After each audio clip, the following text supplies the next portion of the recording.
Lúcia, bem-vinda. Olá, boa Disseram-me há pouco que a Lúcia era uma performer fantástica e eu tinha que ver e realmente comprova-se. Já tive os meus tempos. Eu acho que está em forma ainda.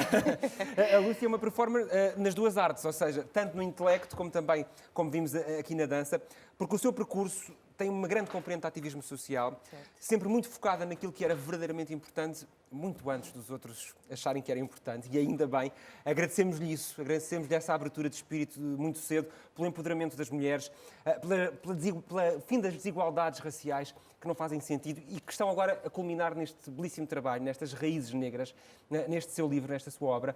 Primeiro, muito bem ilustrado também pela Gilda Barros, com ilustrações belíssimas. Maravilhoso. Muito bonito.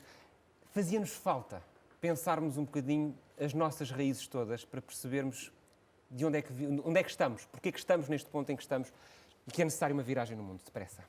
Não fazia, faz. Faz. Faz. É bastante atual. É, sem dúvida, um percurso que eu acho que deve ser feito o mais breve possível e deve começar na infância. Portanto, através da educação, se queremos mudar o mundo, é através da educação que o É com os mais novos, nas escolas, em certo, casa. Em casa. Muitas vezes Também. esquecemos de fazer esse papel. Esquecemos porque eu acho que nós estamos demasiado habituados a colocar o ónus da questão do racismo muito nas pessoas negras. E eu acho que as pessoas negras estão cansadas de falar. Nós é que ainda não paramos para ouvir ativamente o que têm para nos dizer. Exatamente. E eu acho que chegou neste momento à altura, já tarde, de nós tomarmos também essa responsabilidade como nossa, porque na grande maioria das vezes os pais ou os educadores de crianças negras começam muito cedo a falar com eles sobre a questão do racismo, porque é uma vivência cotidiana. Normalmente os progenitores ou os educadores de crianças brancas não o fazem, pura e simplesmente não o fazem, a não ser que a criança chegue a casa com determinada questão. E não deve ser assim. Mas não o fazem porque não sentem que existe essa necessidade social, ou seja, não estão permeáveis àquilo que é a sociedade que os rodeia, porque vivem numa bolha demasiado protegida e que querem que assim seja, ou porque não sentem que de facto existe uma desigualdade racial. Muitas vezes nós temos atitudes cotidianas que são estruturais, ou seja, que nos são transmitidas de forma muitas vezes subtil e cada vez mais subtil, seja através da televisão, da realidade que nos rodeia. E há várias questões que se transformam em racismo estrutural, machismo estrutural. E se alguém não nos chamar a atenção para essas questões, muitas das vezes nós nem sequer as questionamos. Seja a nível de linguagem, seja a nível de atitudes. Representação, por exemplo, dos manuais de história. Certo. Este livro fala de grandes figuras inspiradoras que existem, que são muitas. Não cabem todas, certamente, Não. neste livro, daquela pesquisa que fez. De todo. Há muitas mais, mas que têm falta de espaço nos manuais escolares ainda hoje. Eu gosto de dizer que se a história, as mulheres para a história são o outro. Os homens negros são o outro invisível. E as mulheres negras são o outro invisível que não tem voz. E que é ainda mais invisível, que é ainda menos falado. Sim, nós precisamos, a meu entender, nós precisamos rapidamente rever os nossos manuais. Temos que rever a nossa posição histórica, o nosso passado, percebê-lo com outros olhares, através de outras luzes, não diminuindo quaisquer nenhum dos passados. Ele existiu, mas temos que ser mais inclusivos quando contamos a nossa história. Temos que ser, acima de tudo, verdadeiros. Que eu acho que, infelizmente, não é infelizmente, a historiografia... Tende a romancear a história. E tende a ser uma arma que se utiliza em determinadas alturas. Ideológica. Exatamente, uma questão... a historiografia pode ser uma fonte de justificação de determinado tipo de atitudes. E é também através da historiografia que nós vamos assimilando o nosso passado. É urgente descolonizar a história de Portugal. Não por uma questão de culpa, não por o que está para trás, está para trás. Infelizmente não podemos mudar isso, mas podemos mudar o futuro. E só conseguiremos mudar o futuro a partir do momento em que nós mostremos a todas as pessoas e que façamos uma análise das questões, do porquê da desigualdade social, o porquê da falta de oportunidades, porque nem todas as pessoas têm as mesmas oportunidades. Não tem a origem delas, a cor da pele é condicionante à partida para as oportunidades que têm ao longo várias, da vida, exatamente. ainda hoje, infelizmente. Esse trabalho, esse revisitar histórico de quem somos, da nossa identidade, deve ser feito em parceria, na sua opinião, com todos os países que têm em comum este património, que é a língua portuguesa, adotado e aplicado nem sempre das melhores formas, com as melhores práticas, mas é o que sobrou desse passado em comum. Devemos aprofundar esse estreitamento de laços para contar a história conjunta? Completamente, completamente. Eu acredito que a maior parte das pessoas em Portugal não sabe quem foi Amílcar Cabral. E é um elemento-chave também para o nosso 25 de Abril. Exatamente. Também para a nossa libertação. E é essencial que trabalhemos em conjunto, assumindo cada um o seu papel, em toda neste redescobrir, chamemos-lhe assim, que já vem tarde, a más horas. Exatamente. Mas é um redescobrir da nossa história. Mais vale tarde do que nunca. Claro, com toda a certeza, sempre, sempre.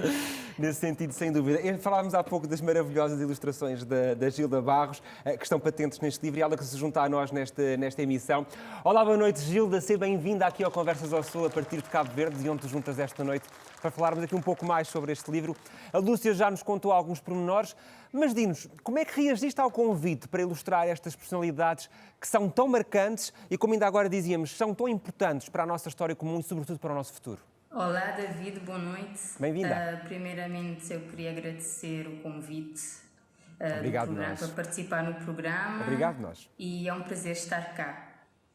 Então, o projeto, eu comecei a participar no projeto, através de uma chamada. Me ligaram a convidar para participar como ilustradora de um livro da Lúcia Vicente. É um projeto que ela tinha há algum tempo, então gostariam de se houvesse uma ilustradora negra para participar, digamos assim, no livro, que poderia ser algo mais dinâmico. Então eu aceitei o desafio e o resultado, como todos já sabem, ou quase todos, foi bem interessante. Eu gostei muito do resultado final. E acabou por ser também aqui, para ti, uma descoberta, pesquisar, dar uma representação a cada uma destas raízes que estão maravilhosamente ilustradas. Foi sim, porque antes de começar a ilustrar, obviamente, eu tive que fazer uma breve pesquisa da vida e da obra dos personagens para conhecer melhor e saber mais sobre eles. Outros eu já conhecia, mas há muitos que também não tinham conhecimento, mas isso da pesquisa foi importante porque me ajudou a conhecer-nos melhor, como eu tinha dito, e acabou por me ajudar também no processo de ilustrar. Então eu acabei por fazer uma viagem bastante interessante no processo criativo dos personagens. Mas o teu percurso artístico está também mais ligado à arte urbana.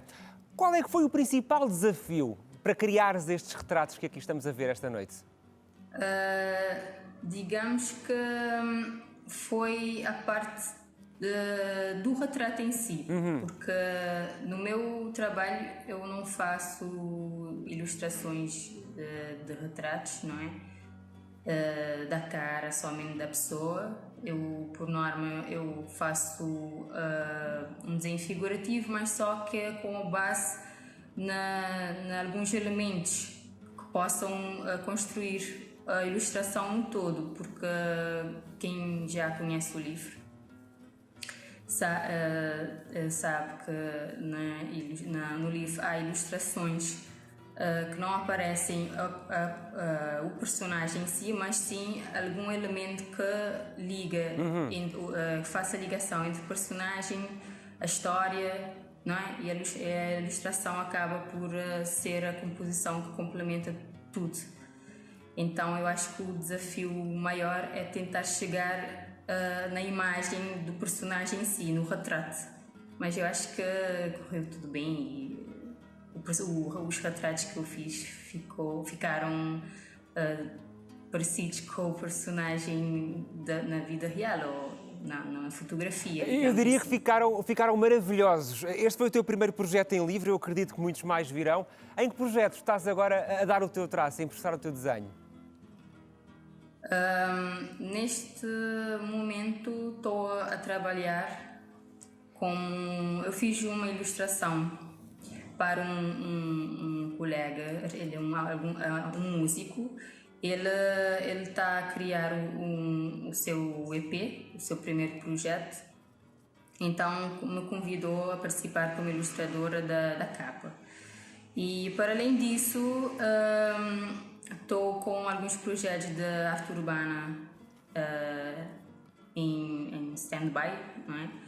E que já darei o início às pinturas. Ficamos à espera desses trabalhos que serão de sucesso, certamente. Muito obrigado por ter estado connosco a partir de Cabo Verde. Desejo-te os maiores sucessos e um grande abraço até todo o arquipélago. Muito obrigado, Gilda. Ok, um prazer estar cá e, mais uma vez, obrigada pelo convite. Boa noite. Muito obrigado. Que maravilha de conversa e que maravilhosas ilustrações estão nestas raízes negras. Pessoas negras admiráveis que lutaram pelos seus sonhos e que mudaram o mundo. Lúcia, nós, enquanto brancos, privilegiados, às vezes sem sabermos que o somos, temos também este papel, esta responsabilidade. Percebeu essa urgência? Sim, sim. Aliás, uma das exigências que eu fiz imediatamente quando apresentei o livro à editora foi ter a acompanhar como coautora do meu livro uma ilustradora negra. Porque só assim faria sentido. Claro, e, na verdade, foi muito difícil.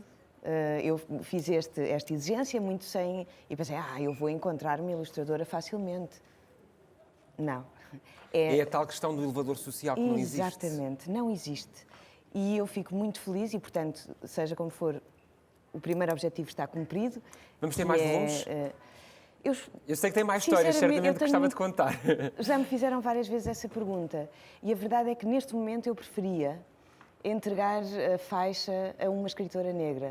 Até podia ser uma cooperação e escrevermos as duas, mas eu gostava muito que agora fosse uma mulher negra a continuar esta obra. Exatamente, a continuar este Raízes Negras e a mostrar a sua seleção. Porque, obviamente, a seleção que eu fiz para este livro é a sua, é pessoal. É minha e, obviamente, está inerente à minha condição de privilegiada, de mulher branca e a minha visão sobre isso. Claro que sim. O livro acabou também por trazer um bocadinho a noção à Penguin Random House, que é a editora deste livro, da falta de diversidade que existia. E, segundo patamar alcançado, neste momento a Penguin Random House será provavelmente uma das editoras com mais diversidade e que busca mais diversidade e representatividade. Aumentou a sua carteira de escritores e escritoras negros, de tradutores e tradutoras negras, de ilustradores e ilustradoras negros. E, portanto, já serviu. Exatamente. É o início de qualquer coisa que está aqui também patente. Certo, eu sinto que pelo menos já consegui usar o meu privilégio enquanto uma escritora branca numa editora de nome para pelo menos chamar a atenção.